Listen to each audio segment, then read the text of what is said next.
سیدہ عائشہ رضی اللہ تعالیٰ عنہ فرماتی ہیں کہ ایک دن حضور کا درہ رحمت جوش میں تھا اور حضور نے فرمایا عائشہ جو مانگنا ہے مانگ لو۔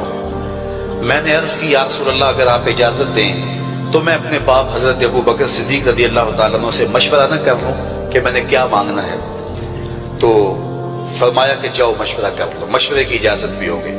میں اپنے والد گرامی کی خدمت میں حاضر ہوئی اور کہا کہ دریائے رحمت جوش میں ہے اور رحمت کا باڑا برس رہا ہے۔ حضور نے فرمایا عائشہ جو مانگنا ہے مانگ لو، یہ اتنا سنہری موقع ہاتھ آیا ہے تو میں چاہتی ہوں کہ کوئی مانگوں تو اہم شے مانگوں۔ تو آپ کی خدمت میں حضور سے اجازت پا کے حاضر ہوئی ہوں، مجھے بتایا جائے کہ میں حضور سے کیا مانگوں تاکہ کوئی چھوٹی چیز نہ مانگوں، بڑی چیز مانگوں۔ تو حضرت ابو بکر رضی اللہ تعالیٰ عنہ نے فرمایا کہ بیٹا حضور سے جا کے کہنا کہ معراج کی خلوت خاص میں اللہ نے آپ سے جو راز کی باتیں کی تھی ان باتوں میں سے ایک بات بتا دو۔ مانگا بھی تو علم مانگا، اور عائشہ میرے سے وعدہ کرو جو حضور بتائیں مجھے بھی آگے بتانا ہے۔ ام المومنین حاضر خدمت ہو گئیں۔ حضور نے پوچھا عائشہ مشورہ ہو گیا؟ کہا جی حضور ہو گیا۔ کہا مانگو کیا مانگتی ہو؟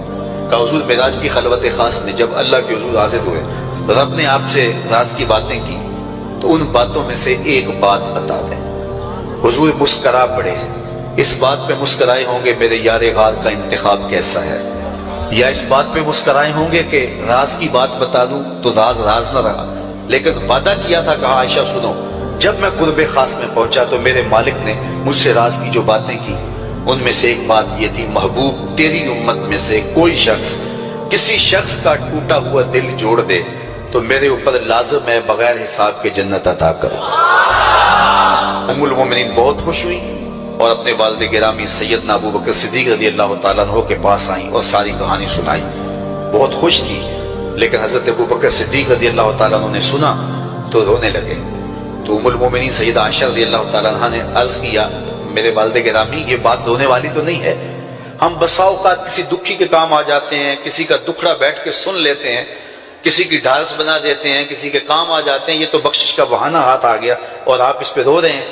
تو فرمانے لگے عائشہ اس کو معکوس بھی پڑھو، تصویر کا دوسرا رخ بھی دیکھو، اگر کوئی شخص کسی کا ٹوٹا ہوا دل جوڑ دے تو بغیر حساب کے جنت میں جائے گا، اس کا دوسرا رخ یہ ہے اگر کوئی کسی کا دل توڑ بیٹھے تو سیدھا جہنم میں جائے گا۔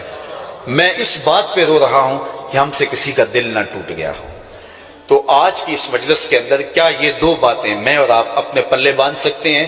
ایک کا تعلق حقوق العباد سے ہے اور ایک کا تعلق حقوق اللہ سے ہے۔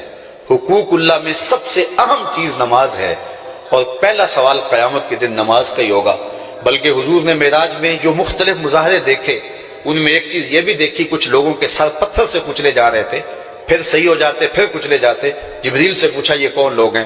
تو کہا آپ کی امت کے یہ لوگ وہ لوگ ہیں کہ جن کے سر نماز سے بھاری رہتے تھے۔ نماز کا کہو نہ بے نمازی کو، تو وہ پہلا بہانہ تو یہ لگائے گا کہ میرے کپڑے ٹھیک نہیں ہیں۔ میرے بزرگ فرمایا کرتے تھے تیرے کپڑے کیسے پاک ہو سکتے ہیں؟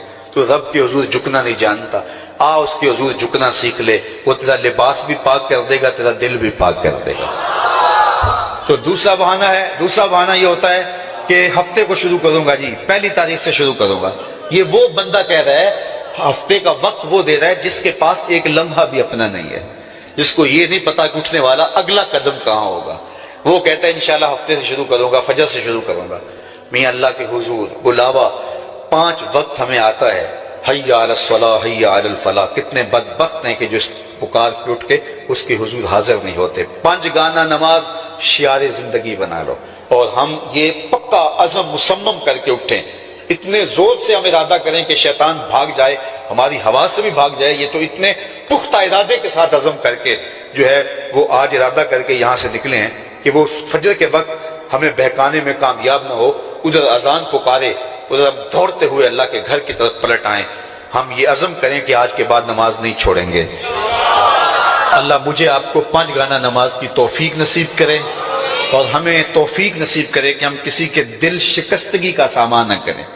ٹوٹے ہوئے دل جوڑ سکیں تو ضرور جوڑیں، اور کسی کا دل توڑنے سے ہم گریز کریں اور اپنی زندگی کو ایک خوبصورت پیغام